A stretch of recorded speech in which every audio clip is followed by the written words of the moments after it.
When Robbie Williams invited Tommy Cannon to bring his family to his Manchester Arena show last October, the veteran comedy star had no idea what would happen next. "We were about 150 feet from the stage. Robbie walked over, seemed to look right at me and saluted," Tommy tells me in that unmistakable Oldham accent. "I said to my wife, 'Was that for me?' Then, at the end, he said, 'I want to dedicate this show to a legend.' We're all looking round for the legend, and Robbie said, 'Mr. Tommy Cannon,' and 20,000 people started chanting 'Tommy, Tommy.' I was in buckets, I'd never known anything like it." Later Robbie whispered, "I love you, Tommy," in my ear. That was a night I'll never forget. Tommy, born Thomas Derbyshire, lost his comedy partner Bobby Ball to COVID-19 in October 2020. He was beyond devastated. As much-loved double-act Cannon and Ball, the ex-welders once commanded TV audiences of 20 million. Tommy, who turns 85 in June, contemplated retirement. "I didn't know whether to say that's it," he tells me. "Then I thought of all the stories we had, and what we went through, and thought people would love to hear it, the ups, the downs. And I decided, I'll do it for us, partners."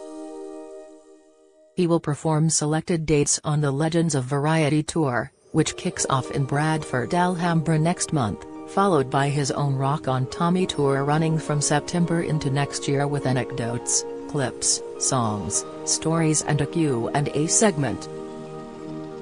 When Tommy started work on the shop floor of the Crane Fruhoff engineering factory in Royton, fellow welder Robert Harper was the first to talk to him.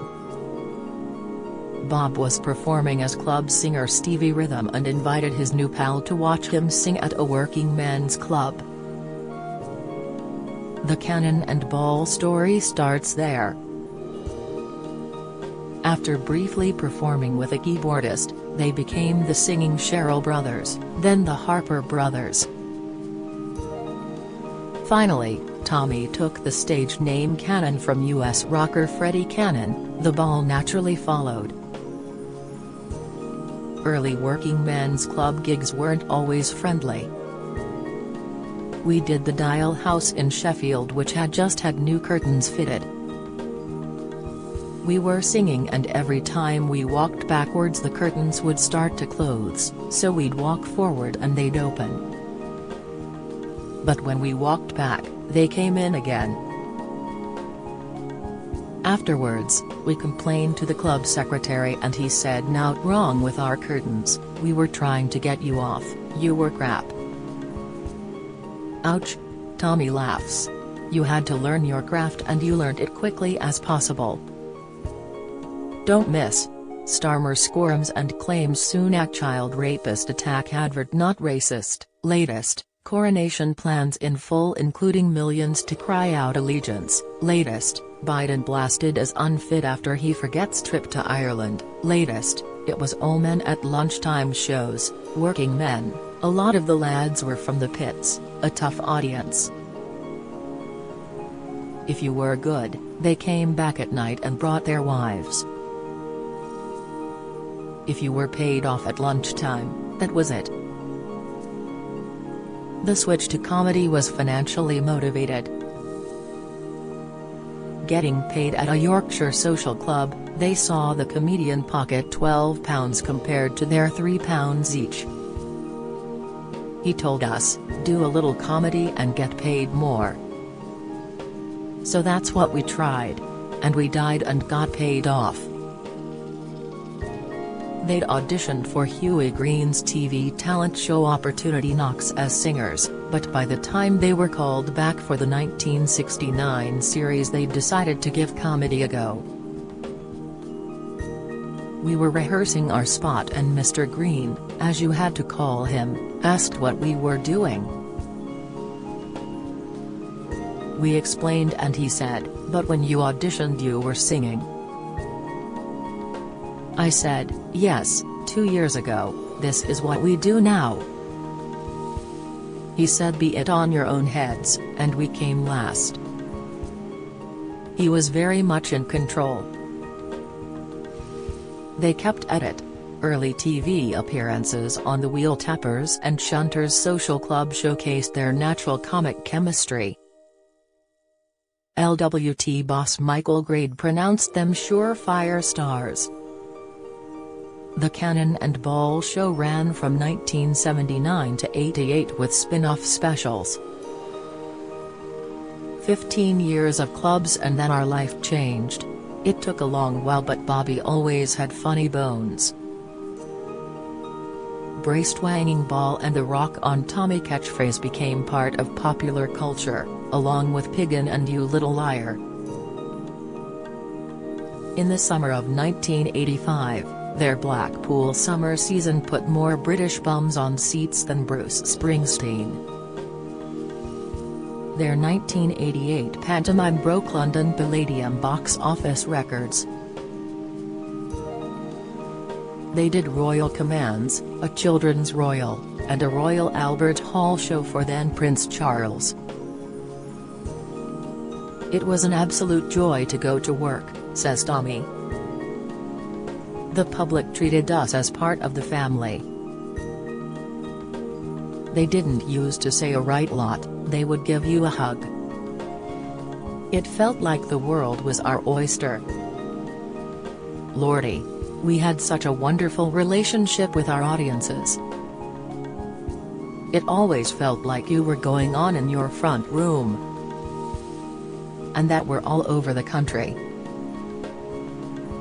At first, the South resisted.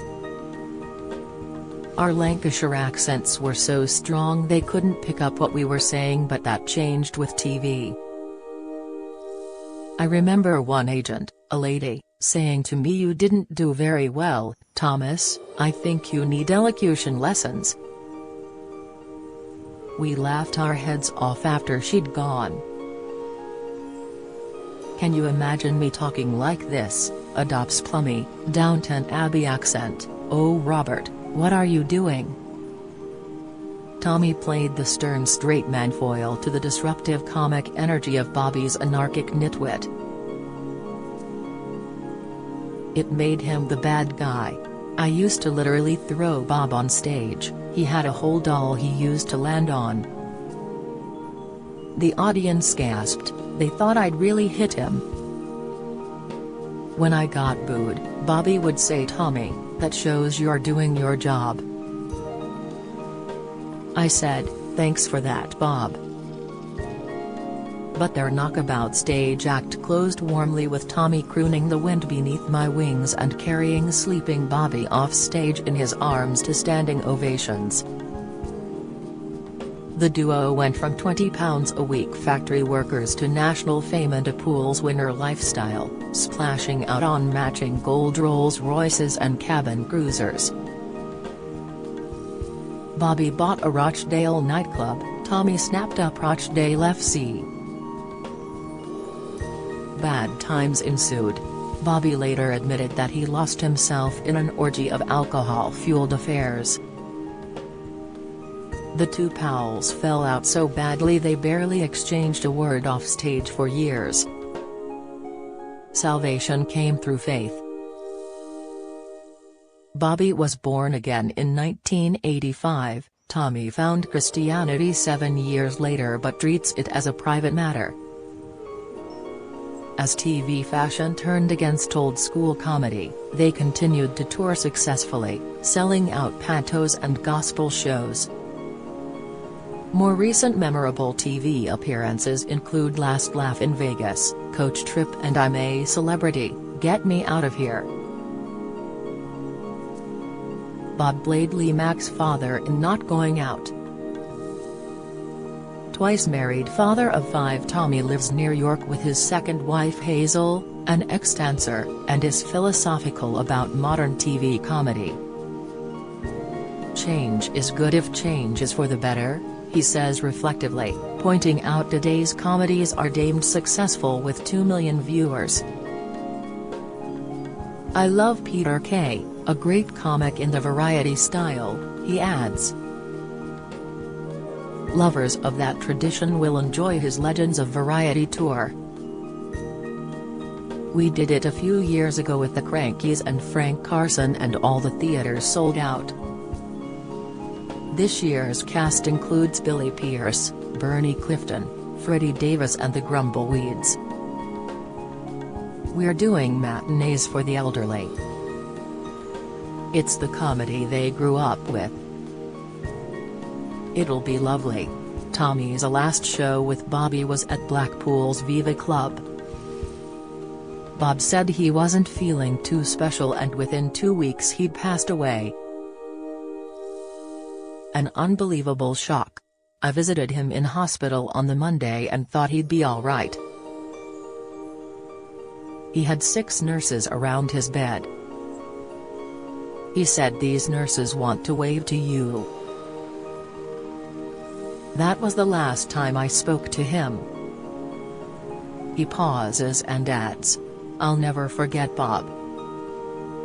I'll always miss him, but time doesn't stand still for anybody.